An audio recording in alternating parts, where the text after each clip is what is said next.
Hello everyone, and welcome to Ascalonian Catacombs Path 2. This is not a speedrunning guide, it's more a guide for newer players just trying to figure out the dungeon for the first time.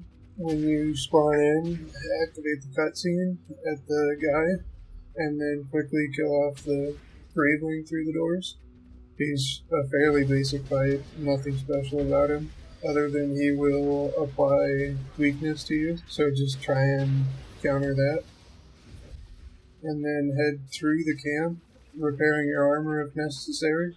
Run down the stairs, make sure one person stays to activate the next cutscene and allow you guys to pick your path. At the bottom of the stairs, stay left to avoid the traps, and then jump on the ledge of the fence and start DPSing down the gargoyle heads. There are faster ways to do this part, but they're also more advanced. There are 4 level 1 spiders, 2 up on the elevated part of the platform, and 2 just out in the open. Killing those, all 4 of them, will spawn the spider queen.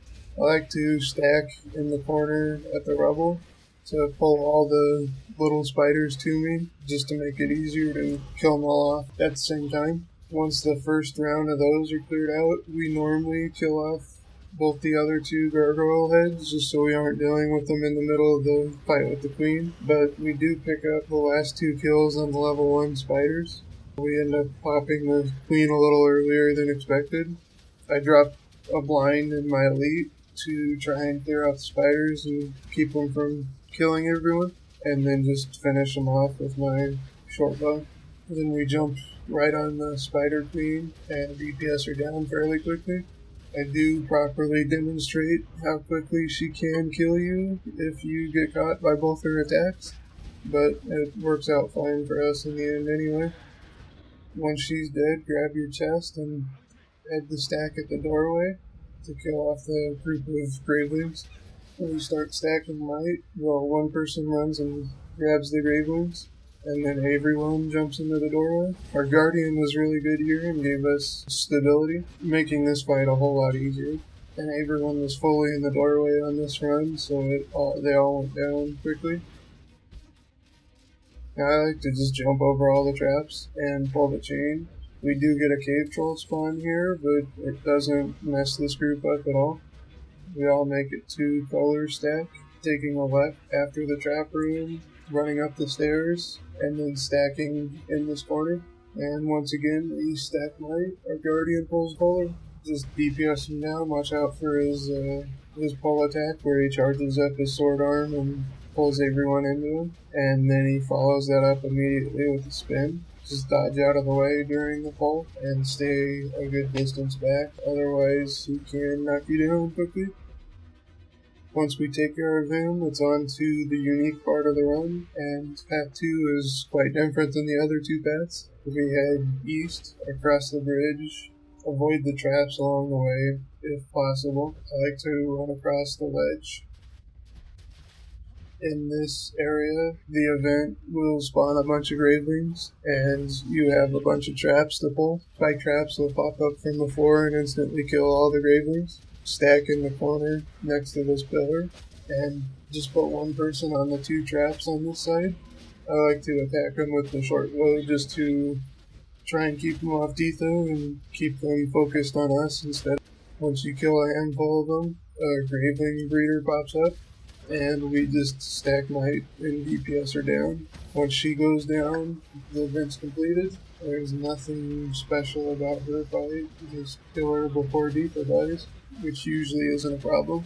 Once the breeder is dead, head towards the waypoint that you get to grab your chest, and then waypoint back to mid. And now we head north. I give my team a stealth build just to make it a little easier to run through all these gravelings. Head up the stairs, take a right after the door, head up the second set of stairs, and make sure you pull the chain to open the door, and then head to the back part of the room past the event to wait for the rest of your group to catch up. There's 2 stages to this last part of the fight.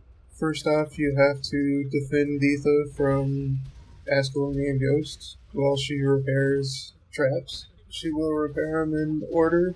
The first set of spawns we like to stack over on this pillar. Build up our might stats and just DPS them down. If you can pull them all together, it helps it out. And stability helps out for the ranger ghosts. She won't always completely repair the traps, but when she does, it's nice. For the east trap, we stack down by the broken statue. Again, building our might, and then dragging everything into us. Take them out, and then we head to the north part of the trap, or the north trap, because Deetha did not finish east. Deetha gets feared here, and I just drop a stealth build on her. It helps out to keep all the ghosts off of her. Our guardian pulls them all in, and we DPS them down. She doesn't finish north either, so we head back to the east trap and stack in our spot again. She finishes the east and heads back north, but it's so close to being done that we don't really have to do anything. With all the traps done, we're on to the second phase of the fight, the actual boss. The easiest way to handle this is just for one person to sacrifice themselves so that Deetha dies, because otherwise she'll constantly aggro the boss. So I sacrifice myself. I do it fairly poorly. I should have stood over by the trap and just died right there instead of running back to the boss. I can still jump just about far enough away. When they pick me back up, we do get aggro for just a second, but it drops immediately afterwards, and then we start the fight itself. You have to use skill 1 of the anti-spectral rifles on the boss. If you use skill 2, it will pull the boss and just make it a whole mess of a fight. And then it's easiest to have one person calling on the oozes that they're going to lift them, and everybody else just pulls them in. After that, it's just a matter of your team predicting what's needed to lift the oozes if they didn't charge the trap. On the first lift, we decide to charge 2 traps just in case. If your damage is high enough, you can get away with discharging 1, which for us it was a good choice to charge 2 because we get her down to about 25% and then have to use our second trap. If it's your first time through and you're a fairly new player, you probably want to charge all 3 to stay out of her range so you don't aggro her, and make sure you use skill 1 on her to spawn oozes. Lift those oozes with skill 1 and pull them into the trap with skill 2. We're going to head over to our favorite pillar and start stacking might. Our guardian's going to go pull the boss. You want to pull it so that it runs through the trap, and then it'll head directly to us, putting out as much damage as you can. You can get her down in 1 trap. You might have to use 2, and if you're a little slower on DPS, you'll probably have to use 3. Fight's pretty basic. Stay out of the red circles like everything else. And then we head over to our second trap. This one we don't bother to stack her on the corner or anything because she's so low. Build up our might and then pull her right through the eastern trap and jump in and just finish off the last 25%. After the ghost eater's down, you pull the cutscene and get your final chest and your bonus reward.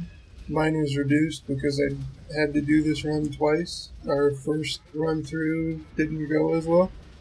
I hope this helps. Thanks for watching. If you're interested in running any of the other paths, I have videos up on them as well. You can click any of the links on the screen now.